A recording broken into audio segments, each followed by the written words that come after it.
Welcome back, everyone. Today, we're going to build a basic website uptime monitoring application.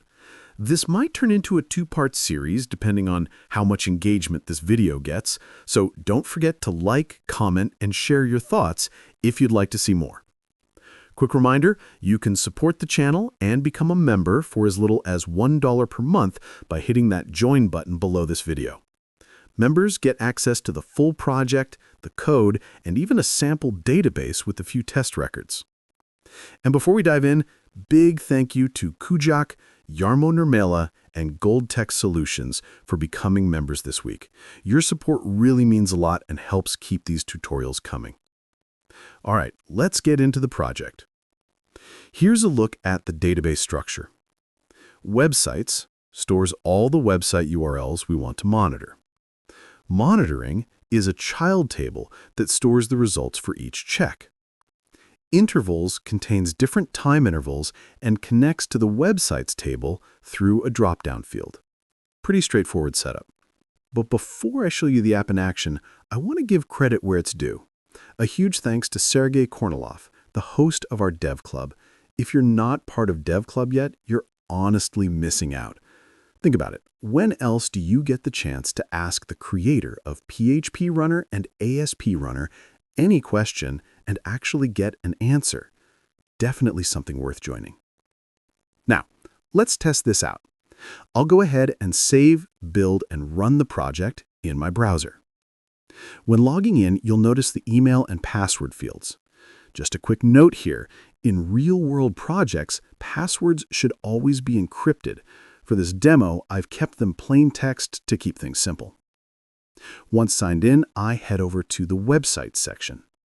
You can see I've already added 3 sites for monitoring. Each one has an interval assigned. Intervals are stored in minutes.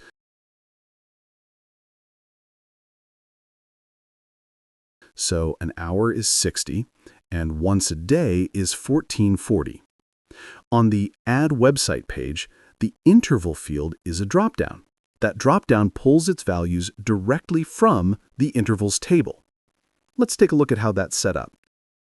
Back in Page Designer, under the Websites Add page, I double-click the interval field. Here I use the lookup wizard to link it to the intervals table. Simple and effective. Now, let's move on to the fun part.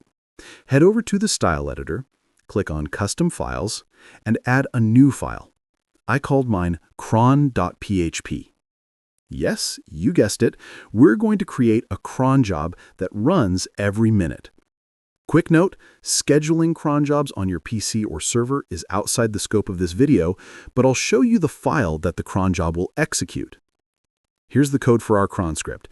Since it's a standalone file, the very first thing we need to do is include dbcommon.php so we have access to the database. And right at the top, you'll notice this massive query. Don't worry, we'll break it down step by step in a moment. The main goal of this query is to get a single, clean list of all websites that need to be checked right now. It accomplishes this by finding 2 distinct groups of websites and then merging them into one list. Overdue websites, websites that have been checked before, but their scheduled check time has passed. New websites, websites that have been added to the websites table but have never been checked at all. The union command is used to combine these 2 groups into the final result. Overdue websites. This first part of the query identifies websites that have a monitoring history and are due for a new check.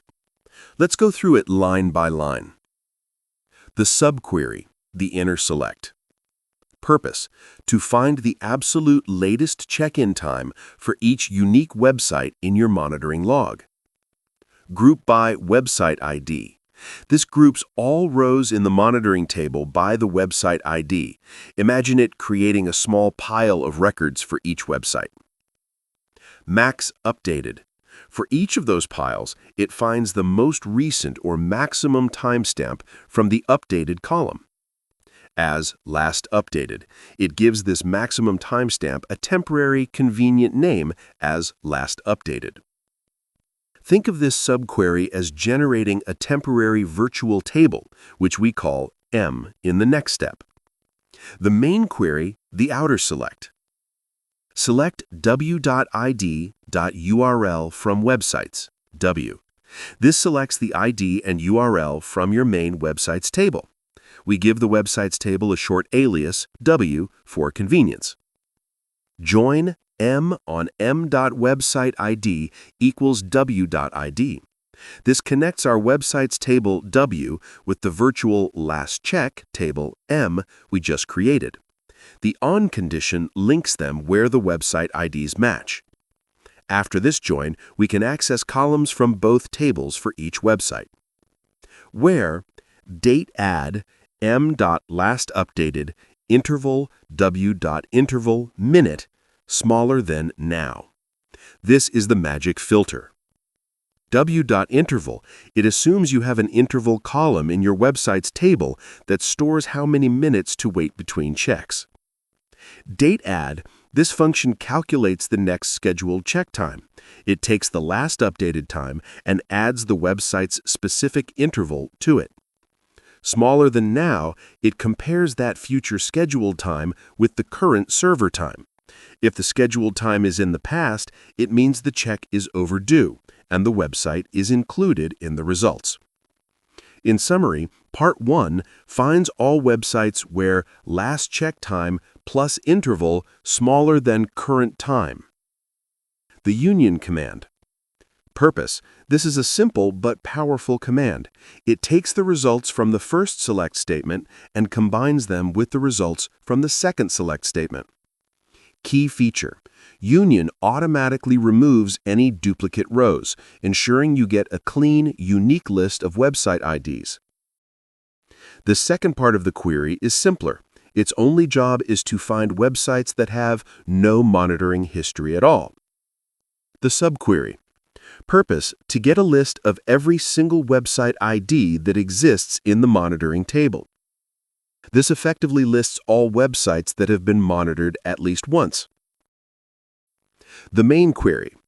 Select distinct ID URL from websites. Selects the ID and URL from the websites table. Where ID not in, this is the filter. It tells the query to only return websites whose ID is not in the list generated by the subquery. In summary, Part 2 finds all websites that have never had an entry in the monitoring table. Putting it all together, the database first runs the query in Part 1, creating a list of all overdue websites. Then it runs the query in Part 2, creating a list of all brand new, never-before-checked websites. Finally, the union command merges these two lists together, removing any potential duplicates, to give you one final actionable to-do list of websites to check. See, I told you, it's not as complicated as it first looked. Right now, we're looping through all the records returned by our query. Inside that loop, we're calling a function called getURLStatus. That's the piece of code that checks whether a website is online or not. Let's break down the getURLStatus function. It's a very useful piece of code for checking if a website or a specific web page is online. Here's a step-by-step explanation. The getURLStatus function is designed to do one thing: check the HTTP status code of a given URL. Think of it like knocking on a door to see if someone is home. The function sends a quick request to a web address and listens for the response. The response comes back as a number, an HTTP status code, which tells you the status of that address. For example, a status of 200 means OK, the page is available, while a 404 means not found. This is incredibly useful for tasks like checking if a link on your website is broken, monitoring if a service or API is online, validating user-submitted URLs. Now that we understand the flow a bit better, let's run the cron.php file manually to see it in action. First, take a look at the monitoring table. You'll notice it's completely empty. Perfect. That means we can see fresh results. To run the cron manually, I'll just call the file directly in the browser using its URL, like this.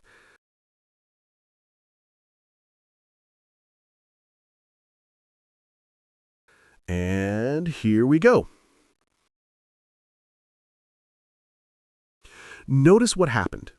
The first two websites returned a 200 status code, which means they're online. This one returned a 404, which tells us the site doesn't exist. One more important detail to keep in mind. Even though the cron job is scheduled to run every minute, it will only check websites that are actually due for a status update. That keeps everything efficient. And that's it for today's tutorial. Don't forget to like and subscribe, and if you're a channel member, you can download the full project and code using the link in the description below. Thanks for watching, and I'll see you in the next one. Bye for now.